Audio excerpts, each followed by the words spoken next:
T'as pas vu Stéphane par là? Stéphane.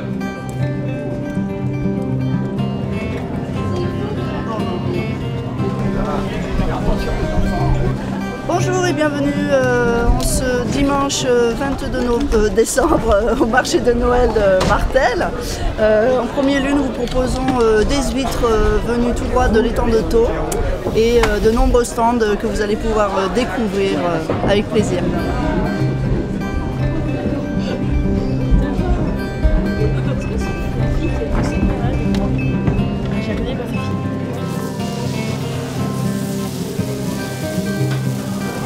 Bonjour Mélanie. Et bonjour Guillaume. Alors on est au stand crêpes là. Absolument. Première fois d'ailleurs. Alors Mélanie, tu es donc de Martel, des commerçantes à Martel. Oui.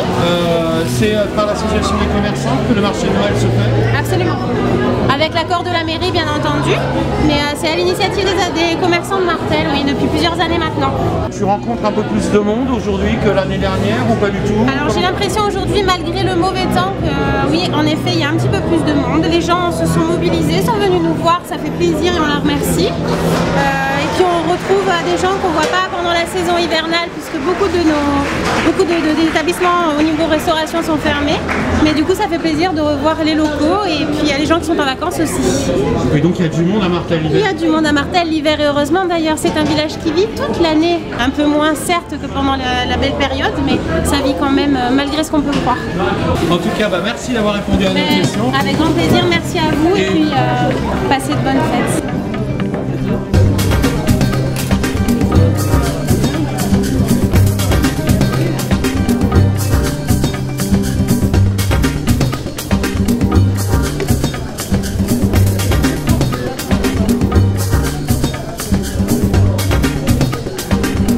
Non mais j'ai pas le temps, j'ai pas le temps. Ah, J'ai pas le temps. Bien, voilà un homme pressé. J'ai pas le temps. Mais c'est la première fois qu'on voit un martelet pressé. Mais je suis pas martelé moi. Ah, t'es pas martelé? Ah non, je suis pas martelé. T'es d'où? Je suis de Baladou moi. T'es de Baladou?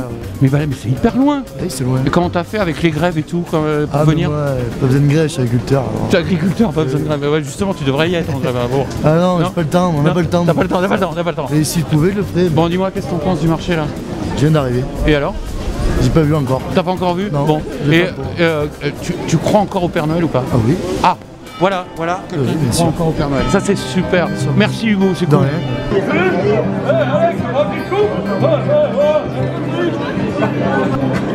Prends le truc d'un peu moderne, ça va les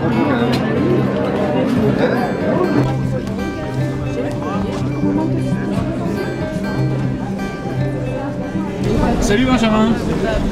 Bonjour. Salut. Alors qu'est-ce que t'en penses du marché de Noël à Martel? C'est bien.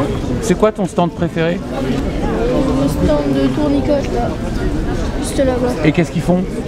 Ils font des objets en bois, plein d'objets. Ça t'a plu? Oui. Ouais. Ils font des boîtes, des trucs comme ça, non?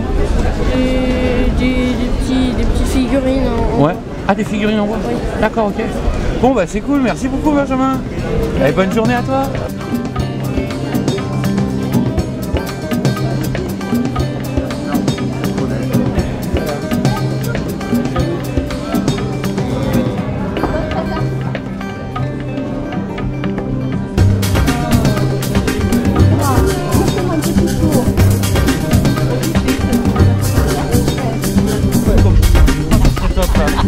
Ça, je pense que ça serait pas mal.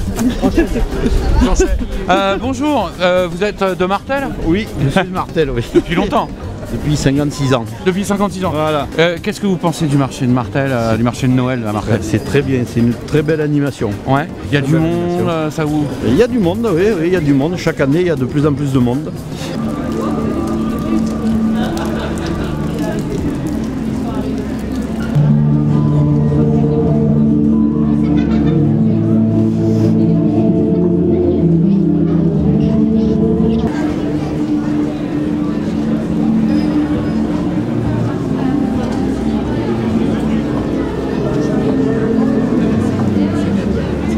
Bonjour. Bonjour la télévision, bonjour à tous. Ravi d'être en présence. Vous êtes au marché de Noël là aujourd'hui? Absolument, oui, c'est le marché de Noël, oui. Et alors, qu'est-ce que vous en pensez? Ah, je suis ravi. Ouais. Je découvre le village. Ouais. Je suis enchanté des couleurs, des odeurs. C'est merveilleux. Du monde, des gens? Oui, du monde, des gens. Nous aimons cela, oui. Et alors, justement, en fait, la question qui revient à chaque fois. Absolument, oui. Est-ce que vous croyez encore au Père Noël? Ah, ouais. Ouais. Pourquoi il y a un doute? Non, il n'y a pas de doute. D'accord, ok. Non, c'était pour savoir. Oui, je crois au Père Noël. Vous croyez au Père Noël, d'accord. Ouais. Bonjour monsieur. Bonjour messieurs, Vous êtes qui? je suis le Père Noël, Ah, de passage à Martel ce jour. ça fait longtemps que vous êtes arrivé?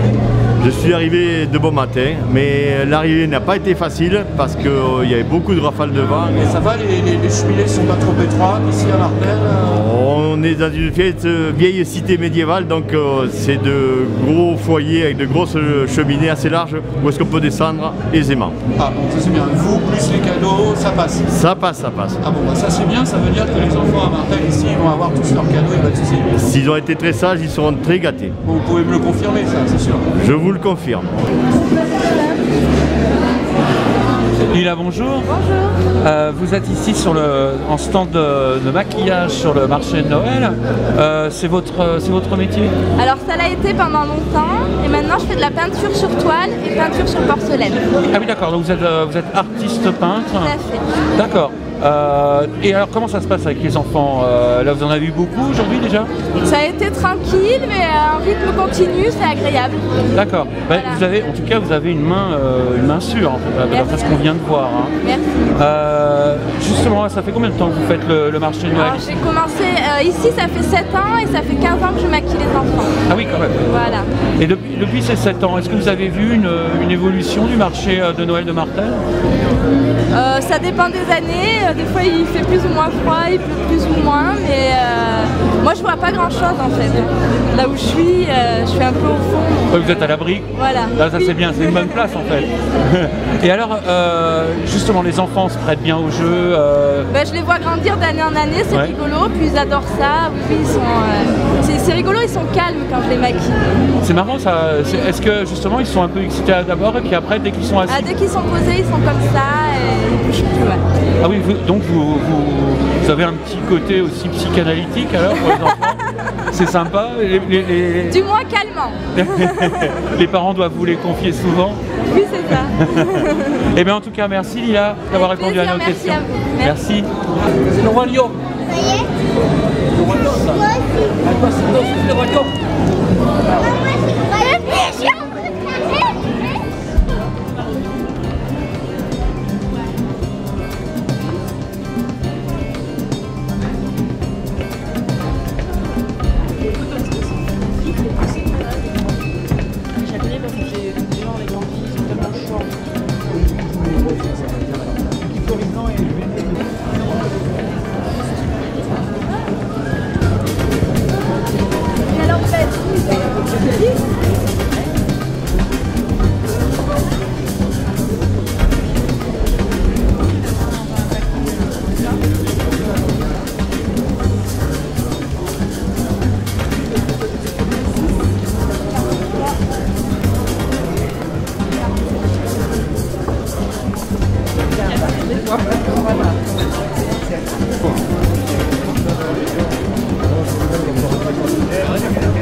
Nous sommes au stand Les Bières de Julien.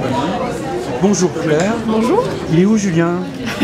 Il est resté à la maison. Il est resté à la maison? Ouais, il s'occupe des enfants, entre autres. Ah, ça c'est bien. Et puis bon, peut-être un peu de la brasserie. Alors en fait ça se passe comment? C'est-à-dire ça fermente comme ça dans une cuve? Comment ça Alors d'abord on fait tout ce qu'on fabrique le mou, donc on fait chauffer de l'eau, on y mélange le malt qui a été broyé en farine, on le filtre, on le stérilise et on y fait des infusions de houblon ou d'épices si besoin. Et après on le fait fermenter en cuve pendant une semaine. Quand ça finit de fermenter, on fait une garde au froid pour que ça développe les arômes. et ensuite on conditionne. Donc soit en bouteille, à ce moment-là on rajoute du sucre pour faire une fermentation en bouteille, ou alors en fût et à ce moment-là on fait un gazage artificiel. Ah oui, d'accord. C'est un ajout de CO2. Voilà. Okay. Mais là, vous avez une grande gamme de parfums, d'arômes. Justement, alors comment ça se passe?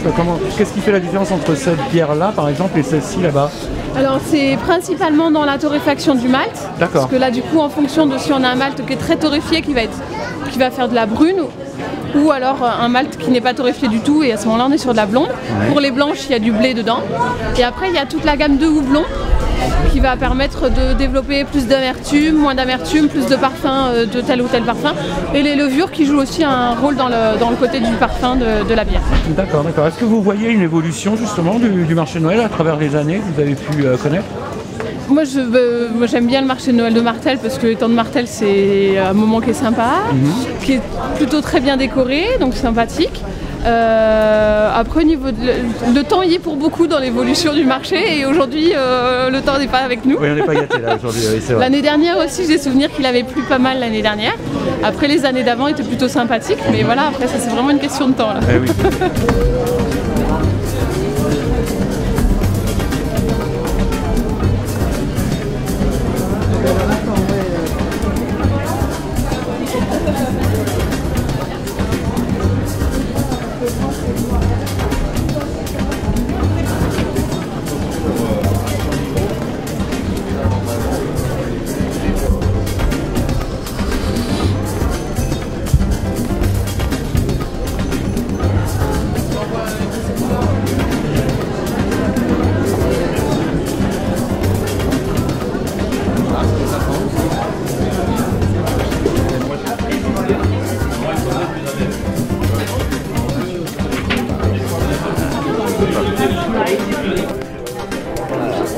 Ça va voler pas. Bonjour Bruno. Salut. Alors qu'est-ce que c'est que cette machine là? Alors, nous on l'utilise dans l'association Laine et Bouclette, on utilise cette machine pour carder la laine, tout simplement. Alors carder la laine c'est assez simple. À l'origine on a une toison comme ça. Ça c'est ce qu'on a été tondre. Oui. On la lave. Oui. Et une fois qu'on l'a lavée, on obtient de la laine qui est sous cette forme-là. C'est-à-dire une laine emmêlée. D'accord. Et cette laine emmêlée, on ne va pas pouvoir la travailler comme ça pour réaliser par exemple comme mon bonnet. Ouais. On ne peut pas la travailler comme ça. Il faut d'abord la carder. Alors le premier passage c'est cette laine-là, c'est cette machine-là, qui est ce qu'on appelle une cardeuse à matelas. Oui. Celle-ci a 110 ans, hein, entre parenthèses. Ouais, quand même. Ouais. Et elle nous sert. Elle servait à l'époque aux matelassiers pour carder la laine à l'intérieur des matelas. Donc alors on a des gros clous dans un sens, dans l'autre sens. On a des clous, des gros clous ici dans un sens, dans l'autre sens ici. Et sur la partie mobile, sur cette partie-là, attention mademoiselle, on a exactement la même chose dans le sens inverse. Dans le sens inverse, d'accord. Voilà, on a des gros clous comme ça. Donc attention aux doigts bien évidemment. Hein. Ah ouais. On obtient en fait un nuage. Ouais. Par rapport à ça, c'est vraiment très différent. Ouais. Et là, on va commencer à pouvoir le travailler avec un autre outil, ça. On a une manivelle, on met la laine ici, on tourne. La laine est entraînée par le premier petit rouleau. Sur le premier petit rouleau, vous avez aussi tout un tas de petites impuretés qui vont commencer à s'agglomérer. Les restes de saleté comme ça, tu vois, les petits morceaux de bois, etc. Tout ça, ça commence à s'agglomérer. Donc tu vois, regarde, on est passé quand même de ça, on commence à avoir... Ah oui. Voilà, on commence à avoir les fibres qui sont peignées dans le même sens. Et ça commence à avoir un aspect très sympathique.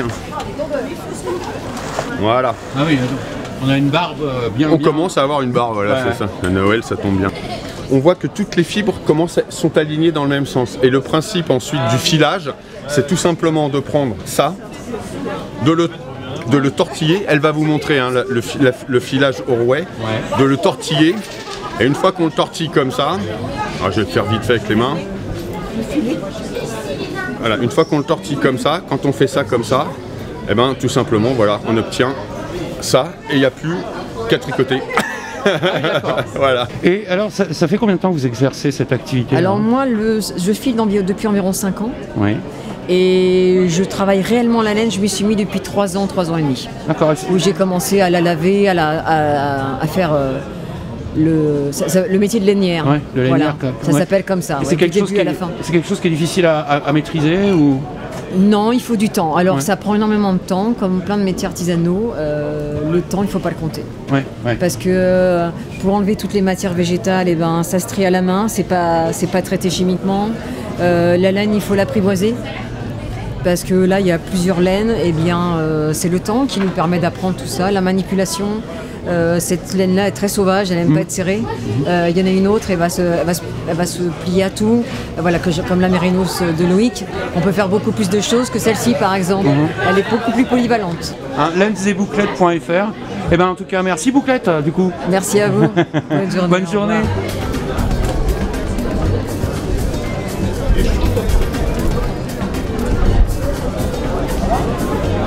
Super, en tout cas, tu as l'air d'avoir la main là pour les crêpes. Ah oui, ça se voit, je suis très à l'aise. C'est énorme. Oh là là, j'arrive je fais tout, regardez, incroyable. Mais c'est beau. Mais j'ai une bonne formatrice, Valentine du Crépuscule m'a rapidement appris, mais je ne l'égalerai pas, c'est certain. En tout cas, merci d'avoir répondu à nos questions. Avec grand plaisir, merci à vous et puis passez de bonnes fêtes. Oui, toi aussi, bon courage. Merci, à bientôt. Salut Mélanie. Salut.